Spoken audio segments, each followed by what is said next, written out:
नमस्ते, सीएनबीसी आवाज पर आपका बहुत बहुत स्वागत है। आपके साथ मैं हूं विपिन भट्ट और आप देख रहे हैं प्रॉपर्टी गुरु का कोरोना स्पेशल। आपको याद होगा पिछले हफ्ते हम आपके लिए कार्यक्रम लेकर आए थे जहां पर हमने बातचीत की थी कि पोस्ट कोरोना, इनफैक्ट अभी हम कोरोना काल में ही हैं, लेकिन फिर भी लॉकडाउन अब धीरे धीरे बाहर हो चुका है और अब हम कोरोना के साथ लड़ते हुए आगे बढ़ रहे हैं, घर से बाहर निकलकर उससे लड़ाई कर रहे हैं। और इन सब के बीच हम ये देख रहे थे, हम ये बातचीत कर रहे थे कि सारी चीज़ों का इम्पैक्ट रियल एस्टेट पर किस तरीके से पड़ रहा है, क्या आगे चल के भाव कम होंगे या इनफैक्ट अब जब घर बिकने शुरू होंगे तो भाव कम होंगे, गवर्नमेंट ने जितना मदद की है वो क्या काफ़ी है, और बहुत छोटे छोटे फैक्टर्स, किस तरीके से बदलेगा रियल एस्टेट। और इसमें हमारे साथ बातचीत के लिए हमारे दो खास मेहमान पिछले हफ्ते मौजूद थे और वो एक बार फिर हमारे आग्रह पे हमारे साथ मौजूद है। तो स्वागत कीजिए मेरे साथ Shri Gopal Kabra, MD RR global, और पंकज कपूर साहब, एमडी लाइसेंस फॉर। सर, आप दोनों का बहुत बहुत स्वागत है। तो पिछले हफ्ते जहां पर हमने बातचीत छोड़ी थी उसमें दो बड़ी चीजों पे हम बात कर रहे थे। एक तो भाव को लेकर क्या होगा और दूसरा क्या करने की जरूरत है। जो सरकार ने राहत दी है, मसलन पीएमएवाई को आगे बढ़ाया है, रेरा रजिस्ट्रेशन में जो राहत दी है, लोगों को ईएमआई भरने के लिए जो थोड़ा सा वक्त मिला है आरबीआई की तरफ से मॉरिटोरियम के तौर पर, ब्याज दरों में भी कमी की गई है, तो इन सारी चीजों का इंपैक्ट क्या पड़ेगा और ये क्या सारी चीजें सफिशिएंट है या नहीं है। तो बातचीत को आगे बढ़ाते हैं। पंकज जी, आपका एक रिसर्च पेपर में पढ़ रहा था जिसमें आपने कुछ बातें लिखी हैं कि क्या किया जाए कि हम इस परिस्थिति से, इस अभूतपूर्व परिस्थिति से बाहर आए। मैं थोड़ा उसके बारे में जानना चाहूंगा। देखिए, एक जो हम ये बात करते हैं कि आज हमारे पास हमारी एक कंट्री है जहाँ पे हाउसिंग शॉर्टेज है और दूसरी तरफ बिल्डर की इतनी बड़ी इन्वेंट्री पड़ी है, जहाँ पे हम बात करते हैं डिमांड और श्रिंकेज हो रही है। और कोविड को देखते हुए हम लोगों ने जो एक असेसमेंट किया कि जिस तरीके के जॉब लॉसेस हो रहे हैं और सैलरी कट हो रहा है, इसको देखते हुए डिमांड में फर्दर श्रिंकेज होगी। तो इसको उभारने के लिए क्या करना चाहिए, तो एक बड़े साइंटिफिक अप्रोच से हमने किया कि आज की जो रेंटल यील्ड जो मार्केट में है वो 2 से 2.5% के ऊपर है। ऑप्टिमम रेंटल यील्ड जो बोल दी जाती है, जो जिस पे रियल एस्टेट मार्केट एक प्रॉपर्ली प्रोडक्टिव हो जाता है और प्राइस ज्यादा प्रोडक्टिव हो जाता है, वो जनरली 5 से 5.5% होता है। लेकिन 3.5% जब रेंटल यील्ड पहुंच जाती है तो ये प्रोडक्टिव रिजिम में आ जाती है। उससे नीचे जब रहती है 3.5% से नीचे अगर रेंटल यील्ड है अगर मार्केट की, तो वो अनप्रोडक्टिव होती है। और यही आप देख लीजिए कि पिछले 5 साल से रियल एस्टेट के प्राइसेस क्यों नहीं बढ़े। इसका केवल एक रीजन है कि इस रीजन में, इस पीरियड में हमारी रेंटल यील्ड 1% से 2% के रेंज में थी और वो बताता था कि प्राइसेस अनप्रोडक्टिव है। जहां इन्वेंट्री बढ़ती चली जा रही थी, डिमांड उसके साथ नहीं बढ़ती। तो क्वेश्चन ये था कि हमको क्या करना चाहिए कि जिससे हम एक रेंटल यील्ड को इस लेवल पे पहुंचा सकें। तो मैंने ये देखा कि गवर्नमेंट को कुछ एक डिमांड साइड इंटरवेंशन करना चाहिए और बिल्डर को भी प्राइस कम करके जो है वो कैपिटल वैल्यू अगर कम हो जाती है तो यील्ड्स बढ़ जाती है। तो एक असेसमेंट था कि बिल्डर अगर 20% प्राइस कम करता है और गवर्नमेंट अगर जो इंटरेस्ट एग्जम्पशंस है उसकी लिमिट 2 लाख से बढ़ा करके अगर 12 लाख कर देती है, और उसके साथ साथ अगर आप एक और चीज भी देख लीजिए कि बिकॉज ऑफ एग्जीक्यूशन और दूसरे कारणों से जीएसटी की वजह से जो है बहुत सारी डिमांड जो अंडर कंस्ट्रक्शन प्रॉपर्टी से रेडी प्रॉपर्टी में शिफ्ट हो गई। इसके लिए बिल्डर को ज्यादा कैपिटल एम्प्लॉय करना पड़ता है to make the building ready and then the consumer उसे खरीदता है। और हमारे पास जो रेट और रिटर्न की रिजिम है, हमारे पास कॉस्ट ऑफ कैपिटल बहुत ज्यादा होती है। हमारी कंट्री में बिल्डर का जो फाइनेंस होता है वो 12% के ऊपर होता है। तो उस रेंज में अगर वो ज्यादा कैपिटल बोरो करता है तो एज सच जो कॉस्ट होती है वो बढ़ जाती है, because at the end of he will pass his cost to the consumer. तो इसको सॉल्व करने के लिए कस्टमर एडवांसेस बढ़ने चाहिए कंज्यूमर का कि वो अंडर कंस्ट्रक्शन की प्रॉपर्टी खरीदे। और स्टेट लेवल के ऊपर अगर स्टैंप ड्यूटी में भी एग्जम्पशंस करते हैं, तो अगर हम इन तीनों चीजों का इसकी वजह से जो प्राइस कम होता है कंज्यूमर के हाथ में, प्लस बिल्डर 20% प्राइस कम करता है, तो हमने देखा है अक्रॉस ऑल द बोर्ड ज्यादातर जितनी भी सप्लाई है इसमें 3 से 3.5% के लेवल के ऊपर हम रेंटल यील्ड को पहुंचते हुए देखते हैं। और ये एक असेसमेंट है कि एक ऐसा रेशियो है जब हम यहाँ पे अचीव करते हैं तो एक डिमांड में स्टिमुलेंट आता है, investor as well as consumer दोनों आगे आकर के पार्टिसिपेट करते हैं तो ये गोल सीक करने की और अगर ये होता है तो एक बड़ा रिवाइवल रियल एस्टेट सेक्टर के लिए हो सकता है, और जो काफी स्लिपरी स्टेज पे था और अब उसकी प्रॉब्लम बहुत ही बढ़ गई। राइट, तो ये पंकज जी का कैलकुलेशन है कि कैसे रेंटल यील्ड्स को थोड़ा इफेक्टिव बना के हम रियल एस्टेट को इस मुसीबत से निकाल सकते हैं। काबरा जी, एक जो बड़ी शिकायत डेवलपर कम्युनिटी से आई है, रियल एस्टेट पूरे सेक्टर से आई, वो है लिक्विडिटी की।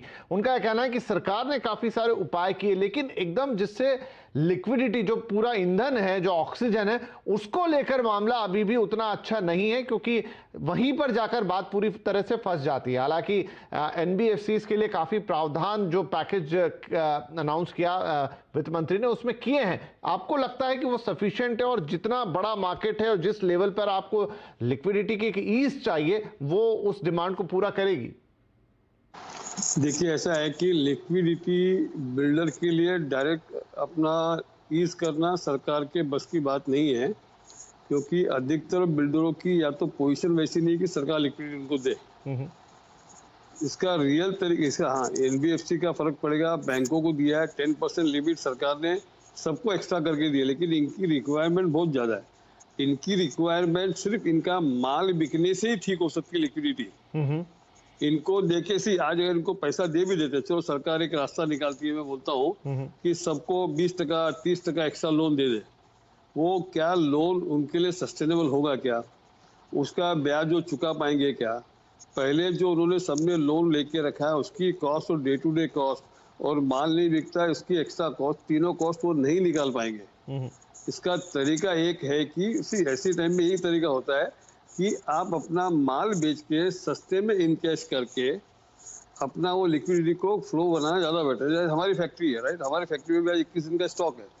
अभी ये कोरोना को देखते हुए हमारा स्टॉक 48 डेज का हो गया, क्योंकि उतना सेल कम है। अगर सरकार से मैं लिक्विडिटी लोन ले भी लेता हूँ, चलो मेरे को सरकार आज हमारी लिमिट भी खाली है, आज मेरे को 100 करोड़ 200 करोड़ दे देगी, लेकिन वो 200 करोड़ का ब्याज तो मेरे को देना है ना। उसके बदले अगर मैं मेरा माल 1-2%, 3%, हमारे केवल मार्जिन इतनी ही कम होती है, अगर 2-3% कम करके बेच के अगर मैं इनकैश कर लेता हूँ, तो मैं सारा रोटेशन भी मेरे माल का घुमाता हूँ, उसमें 2 पैसे कमाता भी या नुकसान करता हूँ, जो भी होता है, लेकिन मेरी पूरी साइकिल घूमती है। मेरे जो आज 4600 लोग हमारे काम करते हैं, उनको मैं रोजगार वैसे ही पगार दे रहा हूँ बैठ के, तो थोड़ा बहुत मेरा उत्पादन हो रहा है। तो साइकिल घुमाने का तरीका एक ही है। इसमें मेरे को लगता है कि माल बेचने के अलावा कोई उपाय नहीं है, लेकिन माल बेचे कैसे, वो एक बड़ी समस्या है।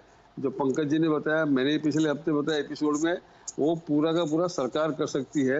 और सरकार को बोल्ड डिसीजन, सारे स्टेट गवर्नमेंट की वैसे भी फाइनेंशियल हालत बहुत खराब है, कोरोना का वैसे भी खराब थी, 20-26 में 20 स्टेट की फाइनेंशियल पोजीशन बहुत खराब है। लेकिन ये कम से कम जो रियल एस्टेट से माल बिकेगा, तो कुछ ना कुछ जो जीएसटी कलेक्शन आ रहा है, स्टैम्प ड्यूटी में 1% बोल रहा हूँ 6 महीने के लिए, कुछ स्टैम्प ड्यूटी आएगी उनके सप्लायर, तो उसमें गवर्नमेंट को कहीं भी किसी प्रकार का नुकसान नहीं है। जो पंकज जी ने फिगर दिया 27,000 करोड़ का सरकार को नुकसान है, सामने इतने अपना हजारों करोड़ रुपए की अपना कमाई होगी। और उसके साथ साथ इससे एनबीएफसी की बचत होगी। अपना लोग जब समझिए, एक होता है कि एक सर्कल में, समझो मेरे सर्कल में अगर हम 10 दोस्त हैं, अगर एक जन फ्लैट लेता है तो बाकी 9 की भी इच्छा जागती है, ताकत होती ही नहीं होती है। तो अगर समझो जो 13 लाख फ्लैट स्टॉक में है, उसमें से अगर 4 लाख फ्लैट या 5 लाख फ्लैट बिक जाते हैं, तो वो 5 लाख फ्लैट के सामने सर्कल में देखा जाए तो हर एक के दोस्त है, तो 25 लाख लोगों का एस्पिरेशन तो जागेगा।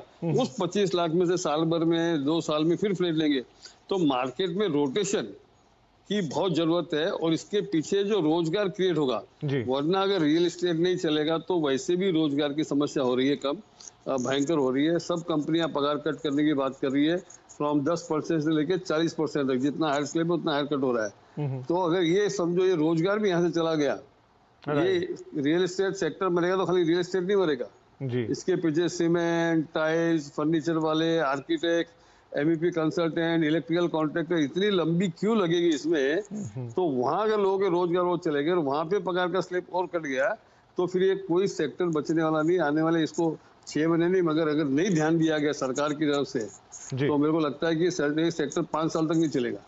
नहीं, बड़ी खूबसूरती से आपने समझाया कि किस तरीके से सारी लिंक जुड़ी हुई है और एक ही उपाय है, लिक्विडिटी दे दे, ये दे दे, वो सब कुछ कर दे, लेकिन जब तक घर नहीं बिकेंगे तो उन्हें बेचने का प्रयत्न करना चाहिए। अगर आपको थोड़ा बहुत प्राइस करेक्ट करना पड़े, मार्जिन्स के साथ कंप्रोमाइज करना पड़े, लेकिन आपका मुख्य ध्येय ये होना चाहिए कि आपके घर बिके, ना कि हम बहुत सारी चीजों की उम्मीद लगा के बैठे कि ये मिले वो मिले। किस तरीके से हम अपनी इन्वेंट्री को निकाल सकते हैं, लोगों को इनफैक्ट नए घर बना के दे सकते हैं, उस पर टारगेट होना चाहिए कि उसी से वो साइकिल घूमेगी। चलिए, तो बढ़िया है। इसी के साथ हम एक ब्रेक ले रहे हैं, लेकिन ब्रेक के बाद अब ठीक है, बहुत सारी समस्याओं की बात कर ली, लेकिन अब जिसे घर खरीदना है, यानी मुझे खरीदना है या किसी को भी खरीदना है, तो वो क्या देखे, क्या सोचे, क्या समझे, कौन से पैरामीटर पर खुद को चेक करे कि उसके लिए घर खरीदने का पोस्ट कोरोना, पोस्ट लॉकडाउन क्या एक मौका बन रहा है, क्या वो फैक्टर्स होंगे जो घर खरीदार को देखने चाहिए। बात करेंगे इस छोटे से ब्रेक के बाद।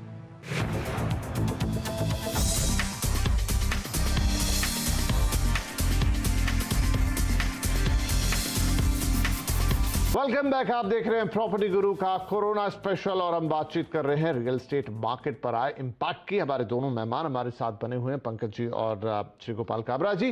तो चलिए बातचीत को आगे बढ़ाते हैं और बड़ा ही इंपॉर्टेंट विषय इस समय कि एक घर खरीदार को इस पूरी सिचुएशन को कैसे देखना है, उसे क्या करना चाहिए, क्योंकि समस्या बड़ी है तो समाधान भी अभूतपूर्व होगा, बड़ा होगा।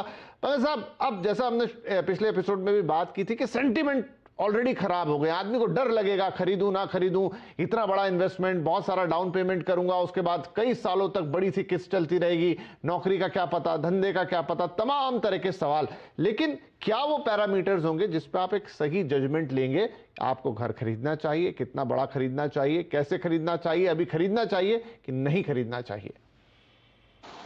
देखिए, ऐसा है कि इसका पैरामीटर जो बनाना लेने वाले को ये समझ के चलना चाहिए, चाहे वो सर्विस करता है या खुद का बिजनेस करता है, कि मेरी इनकम 20% कम होगी सर। क्योंकि ऐसा लगता है कि लगभग कुछ एक कंपनियों को छोड़ के लगभग सभी कंपनियों में आपकी इनकम कम होगी, और बिजनेसमैन जितने भी है या फैक्ट्री वाले हैं उनकी भी 20% लगभग इनकम ये साल कम होगी, ऐसा एक लगभग मानना है।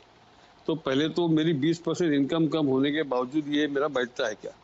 लेकिन साथ साथ में जो कोरोना की सबसे बड़ी लर्निंग हुई है, जो ऐसा मेरा मानना है, लोग जो घर में रहकर जो घर का महत्व है और छोटे घर का क्या कष्ट है और बड़े घर का क्या आनंद है, इसका महत्व लोगों ने समझा है, खुद ने भुगत के समझा है, या जिसका घर अच्छा है उसने लोगों को समझा है कि आप बड़े घर में रहोगे तो कोई तकलीफ नहीं होगी। तो एक माहौल तो बना अंदर अंदर। आपको यह हकीकत बोल सकता हूँ कि पूरे देश में एक घर का महत्व का माहौल बना है। अब इसको लेने के समय आपको क्या सोचना चाहिए? मेरे को ऐसा लगता है कि लोग बाकी खर्चे कम करेंगे, और जो नहीं कर रहे हैं, मेरा इस चैनल के माध्यम से निवेदन है कि बाकी खर्च कम करके कपड़ों पे, गाड़ियों पे, एक्सेसरीज पे, ज्वेलरी पे, इस पे खर्चा कम करके अपने घर ले और उस घर का आनंद लेना सीखे। क्योंकि ये लॉकडाउन आपको लगता है कि अभी खुल जाएगा, पर इस तरह का ये बार बार होने की संभावना भी है। आज नहीं तो फिर और कभी, या इस कारण से होगा या और किसी कारण से होगा।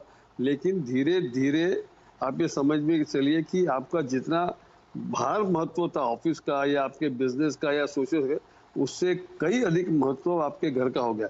तो घर की आवश्यकता थी, ये हम सब जानते थे, लेकिन हम किसी न किसी कारण से इसको पोस्टपोन कर रहे थे। लेकिन ये लॉकडाउन में घर में रहने के कारण से जो घर का महत्व समझा है, जो और आपके अंदर ये महत्वाकांक्षा जागी है, इसको आप कंटिन्यू करिए। सही समय सरकार की तरफ से भी और बिल्डर की तरफ से भी, और लोकेशन जो आपको चाहिए या जो साइज चाहिए, आप डेफिनेटली उसको देखना चाहिए। और घर हमेशा अपनी ताकत से थोड़ा बढ़ा, क्योंकि ये सबसे स्थायी संपत्ति है। आप जो ज्वेलरी खरीदते हैं या जो रेस्टोरेंट में खर्चा करते हैं, बाकी जो खर्चा करते हैं कपड़ों पे, वो स्थायी नहीं है। वो तो आपका आज खाया, आनंद किया और कल चला गया। लेकिन ये आपकी सुरक्षा के हिसाब से भी और आनंद के हिसाब से भी, स्वास्थ्य के हिसाब से, तीनों चीज़ें जरूरी है। साथ ही साथ वर्क फ्रॉम होम का कॉन्सेप्ट भी आगे पीछे नजर आते हुए दिखता है।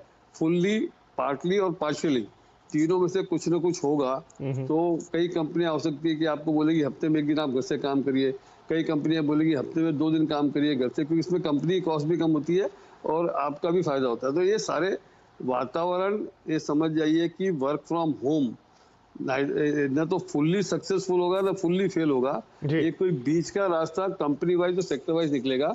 इसलिए घर का महत्व बहुत बन रहा है। अब इसमें कंज्यूमर को खुद के बारे में सोचना होगा।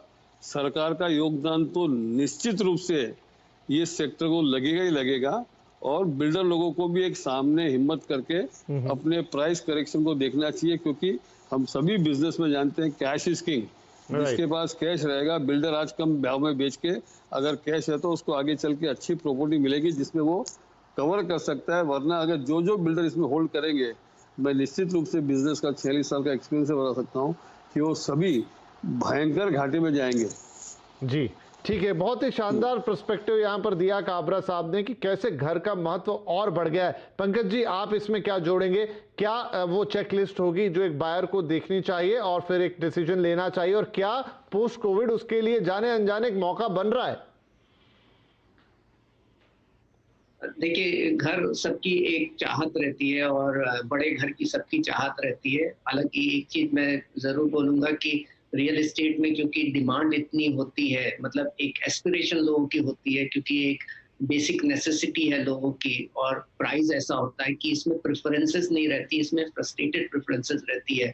मुझे तो कोठी चाहिए थी लेकिन शायद मैं 1 BHK में ही अफोर्ड कर सकता हूँ, तो आदमी को कंपेल होकर के वहां रहना पड़ता था। बट कोविड ने एक ये दर्शा दिया कि शायद एक आदमी को घर में ज्यादा रहना पड़ेगा और उसे अपने ऑफिस का भी कुछ हद तक काम जो है घर पे रह के करना पड़ेगा। इससे ये जरूरी हो सकता है कि आप कॉस्टली जगह पे थोड़ी फार अवे ये लोकेशन में जाए और वहां रह सके और बड़ा घर बना सकें। तो ये एक तरीके का ट्रांजिशन होता हुआ मुझे जरूर दिख रहा है, जिसमें पेरिफेरल मार्केट आदमी अपने शहर की जगह पे अपने होम टाउन में जाकर के रहना पसंद करेगा, क्योंकि अगर वर्क फ्रॉम होम है और कुछ लोगों को अगर वहीं से रह के काम करना है तो इस तरीके का एक डिफ्यूजन होगा। जब आता है कंज्यूमर को घर खरीदने के लिए, तो ये एक कोविड ने ये बता दिया, और जिस हिसाब से रियल एस्टेट इंडस्ट्री के अंदर स्ट्रेस चल रहा है, तो इसमें स्ट्रेस टेस्टिंग करना जरूरी है। प्रोजेक्ट में तभी आप हाथ डालिए जहाँ पे काबरा साहब ने जरूरी बता दिया कि आप अपनी एलिजिबिलिटी तो जरूर देखिए कि अगर आपका प्राइस, आपका सैलरी कम होता है उसके बाद भी आप अफोर्ड कर सकते हैं कि नहीं कर सकते हैं, वो एक सेंसिटिविटी एक तरफ है। दूसरी तरफ प्रॉपर्टी के पॉइंट ऑफ व्यू से भी देखिए कि वहाँ पे एग्जीक्यूशन रिस्क है कि नहीं है। तो आप स्ट्रेस टेस्टिंग उस प्रोजेक्ट्स की कर लीजिए, बिल्डर का क्रेडिबिलिटी देख लीजिए, बिल्डर के पास कितना बड़ा पोर्टफोलियो है, उसका पोर्टफोलियो किस तरीके का डिस्ट्रीब्यूटेड है, कमर्शियल में है कि रेजिडेंशियल में है। अगर उसके ऊपर दबाव आता है, will he be able to really fulfil his commitment. Under construction property में हाथ डालने से पहले इस वक्त मैं जरूर बोलता हूँ कि रेडी प्रॉपर्टी, क्योंकि काफी ज्यादा रेडी प्रॉपर्टी मार्केट में अवेलेबल है, primary as well as secondary दोनों मार्केट के अंदर से काफी सारे इन्वेस्टर हैं जो अगर प्राइस करेक्शन हो रहा होगा तो वो एग्जिट करना चाहेंगे। काफी लोगों के जॉब्स भी छूटे हैं, तो काफी सप्लाई मार्केट में प्राइमरी और सेकेंडरी रेडी पोजीशन पे होगी, तो आप उसमें से चुन सकते हैं। अंडर कंस्ट्रक्शन में आपको बड़े अच्छे से आने वाले समय में जो है वो बेनिफिट देंगे, इंसेंटिव्स बिल्डर ऑफर करेंगे, लेकिन उस इंसेंटिव्स को खाली ना देखें, जरूर देखें कि वो प्रोजेक्ट्स, वो उनकी एग्जीक्यूशन करने की कैपेबिलिटी है। ऐसी जगह खरीदें जहाँ पे हैबिटेबिलिटी हो, जहाँ पे आप जाके रह सकें। आप ये भी देख लीजिए कब उसकी हैबिटेबिलिटी आने वाली है। कोई भी जगह जो बहुत ही सेक्लूडेड और बहुत दूर होती है, वहाँ पे सोशल फैब्रिक बनने में और ज्यादा समय लगता है। तो आजू बाजू में बेयर मिनिमम सोशल फैब्रिक हो, वहाँ घर खरीदे, खाली प्राइस पे ना जाए, बिल्डर प्रोजेक्ट की सेलेबिलिटी और एग्जीक्यूशन रिस्क का असेसमेंट करें और उसके बाद घर खरीदें। कॉशियस होके रहें, और एडवाइस ये रहेगी कि जहां तक हो एग्जीक्यूशन रिस्क जिस प्रोजेक्ट्स में नहीं है, जब जो कि रेडी है उसमें आज के निवेश करें। चलिए, तो बहुत बढ़िया, ये एक पूरा एक कंपाइलेशन हो गया, काबरा साहब ने भी बता दिया और उसमें पंकज जी ने जोड़ दिया कि आपको ज़रूरत क्यों है, और जब आपको ज़रूरत है और जो परिस्थितियां बन रही तो फिर आप एग्जीक्यूट कैसे करेंगे, किन चीज़ों का एक क्रॉस चेकलिस्ट बनाएंगे और उस हिसाब से अपना डिसीजन लेंगे। चलिए, बहुत ही अनप्रेसिडेंटेड टाइम है, अभूतपूर्व समय है, किसी ने पहले देखा नहीं था और अभूतपूर्व समय है तो अभूतपूर्व चीजें भी हो रही हैं, अभूतपूर्व बदलाव भी हो रहे हैं और उसमें से एक है आपका घर और रियल एस्टेट का ये पूरा सेक्टर। तो हम उम्मीद करते हैं कि इस हफ्ते और पिछले हफ्ते 2 हफ्तों से लगातार हम जो बातचीत कर रहे थे तो आपको एक काफी बड़ा कैनवस मिला होगा समझने के लिए कि रियल एस्टेट सेक्टर पे इंपैक्ट क्या आया, वो किस तरीके से बदलेगा और उसमें आपके लिए क्या निकल रहा है। तो पंकज जी और काबरा जी, आप दोनों का ही बहुत शुक्रिया, आपने लगातार 2 हफ्तों तक हमारे लिए वक्त निकाला और बहुत ही महत्वपूर्ण बात, एक इंसाइट इस सेक्टर के बारे में दिया। और जाते जाते सबसे यही निवेदन कि सब कुछ अच्छा है, सब कुछ करना भी है, अब हम घर से बाहर निकल चुके हैं, लेकिन घर भी खरीदना है, लेकिन ध्यान जरूर रखना है, सोशल डिस्टेंसिंग जरूर करनी है, मास्क ग्लव्स जो भी है वो पहनने हैं और हैंड सैनिटाइजेशन का ध्यान रखना है, क्योंकि इन सबके बीच सबसे बड़ी लड़ाई कोरोना से ही है जो स्वस्थ रह के लड़ी जा सकती है। तो फिलहाल हमारे दोनों मेहमानों का शुक्रिया और आप सभी दर्शकों का भी शुक्रिया हमें लगातार सुनने के लिए। नमस्कार।